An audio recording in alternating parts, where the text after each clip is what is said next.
Greetings, YouTube. Slavery, Jim Crow, women's suffrage, child labor, workplace safety, paid time off, and the 48-hour work week. The Great Depression, the New Deal, entering World War II to fight fascism, racial integration, interracial marriage, the minimum wage and every effort since to raise the minimum wage, women's economic independence, and the Equal Credit Opportunity Act, women's safety on issues such as marital rape, making healthcare accessible to as many citizens as possible. Every single one of these issues was promoted by progressive reformers. Every single one of these issues was opposed by the conservatives of the day, viciously so in many cases, violently so in some. Given the track record of conservatives over the past 2 centuries, why should we believe them now when it comes to gay marriage, or equal pay for equal work, or income inequality? Why should we believe conservatives on any issue of social justice?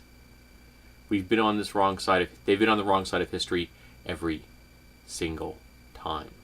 Now, what I've just quoted was paraphrased from a blog post I found. I thought it put it very well. I kind of played with it a little. I have often said here on the internet for years that social conservatives are always wrong. And people have told me that I'm incorrect, that I should not make blanket statements like that. And I would, under normal circumstances, agree with them. But I have yet to see an example of when social conservatives have been right. I'm still waiting for one. The list I just read was not inclusive of everything that social conservatives have opposed in the last 200 years. The terms themselves I find interesting, because the term conservative means they're trying to maintain something. And I guess in a certain extent that is the truth. They're trying to maintain control. They're not trying to maintain social justice, which should be our goal, always. Moving social justice forward. And in the modern era, it's gotten worse. Social conservatives aren't just trying to maintain control, they're trying to roll back the progressive gains that have been achieved in the past. Gains that required the blood, sweat, tears, and in some cases lives of Americans.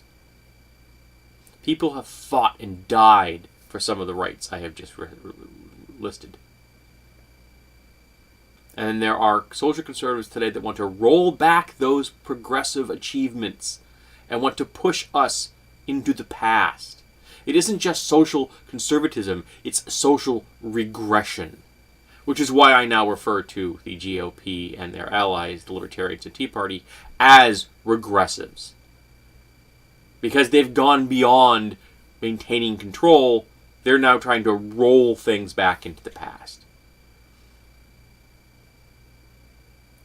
And I'm still waiting for someone to show me something that social conservatives have done right. People have told me that they have, but they've never given me an example.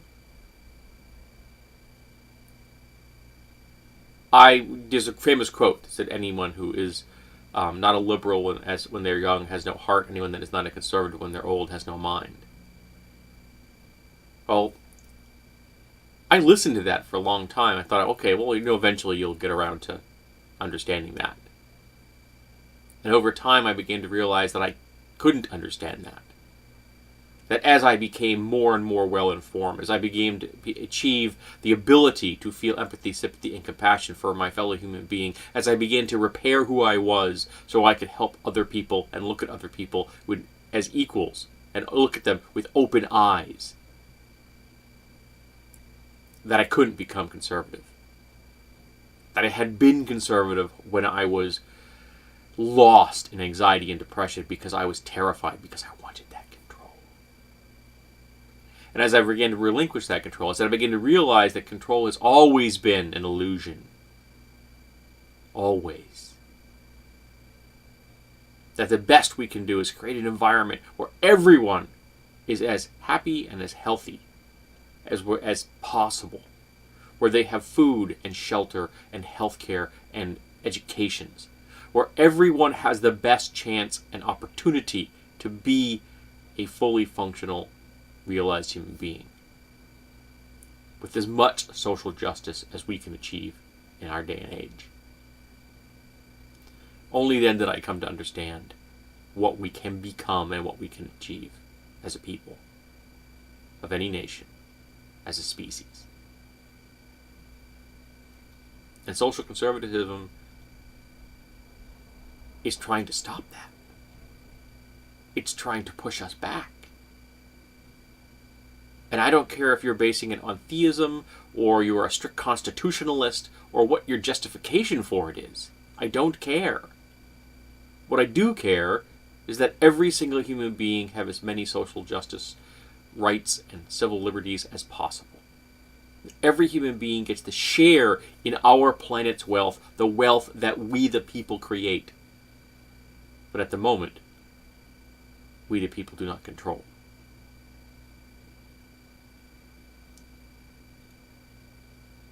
I want us to move forward. I want us to stop bickering amongst ourselves, get out of our current species adolescence, and move forward into adulthood. I want us to pool our resources and solve the problems of the day, because I think they are solvable. I think that we can solve hunger and disease, poverty, ignorance.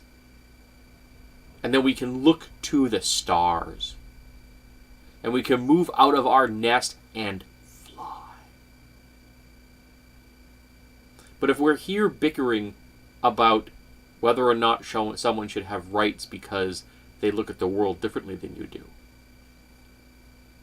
we're never going to get outside of our own nest. And I would love us to. I would like to see us plant the flag of humanity on another world and stay there. That'd be pretty grand. And we need to cooperate to do that. We need to be able to have sympathy, empathy, and compassion for our fellow man. And we can do this. It is achievable. And we need to make sure that the entities in this world that are holding us back are pushed aside, are swept into the dustbin of history. We need to take care of each other. We need to share. We need to treat ourselves, all of us, like we are members of one family, even if some of us are grumpy and disagreeable and don't want to share. We have to make sure that they do.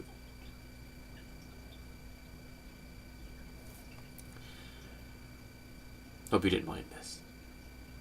There's some things I've been thinking about that I think I needed to say. I look forward to your response.